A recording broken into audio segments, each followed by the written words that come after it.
This is Robin on the Road, your concierge for all things travel.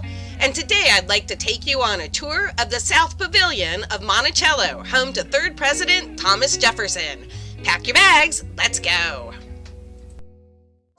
The 1809 remodel will add north and south wings. The south wing, which connects the all-weather passage to the South Pavilion where Jefferson lived, contains the Granger-Hemmings kitchen found during a 2017 archaeological excavation. At the request of his wife Martha, Jefferson purchased Ursula Granger from his father-in-law. Her husband, George Granger Sr., will become the only African-American overseer at Monticello. They will have 3 sons, 2 will become blacksmiths and 1 a farm worker.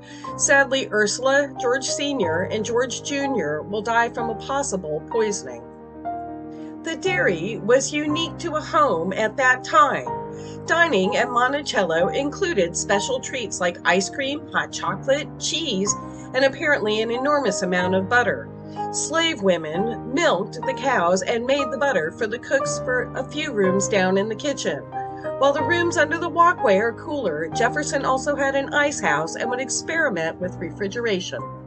The next 2 rooms were occupied by slaves. The first now holds the Getting Word story. The second holds a tribute to Sally Hemings, and it's thought that she lived here with her children by Jefferson. This room is located next to the smokehouse. The smokehouse was moved here in 1802 from Mulberry Road, and prior to refrigeration, animals would be brought here from Poplar Forest, Jefferson's plantation in Bedford County, Virginia, and processed in the winter. Beef was salted and brined in casks until needed. Pork would be salted and then smoked for preservation. Choice cuts were served upstairs, while lesser cuts were for the slave. Next to the smokehouse is the cook's room. Peter Hemmings lived in this room until he retired after 13 years as cook at Monticello. He was followed most likely by Edith Hearn Fawcett and her family. The contents of the room are based on Jefferson's records. Edith will share this 140-foot square space with her husband and 8 children. We will cover her husband Joseph at the blacksmith shop. Edith Hearn was born to enslaved parents at Monticello, and at 15 was taken to the White House to study French cooking under Henri Jouan, the White House chef. The last room in the southern wing is the kitchen, which was moved here by 1809 as Jefferson concluded his second term as president.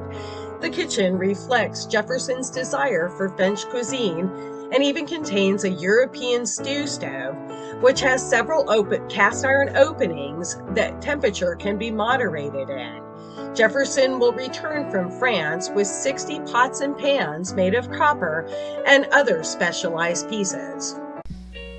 I'd like to thank you, fellow traveler, for taking the tour of the South Wing at Monticello with me.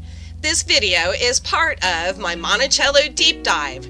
Check it out if you get a chance. Please smack that bell and smash that like button for future videos. And check out my latest video on the Robert Russa Motten Museum, a civil rights struggle that ends up with a fantastic story. This is Robin on the Road, your concierge for all things travel, and I hope to see you out there on an adventure of your own. Until then, safe travels.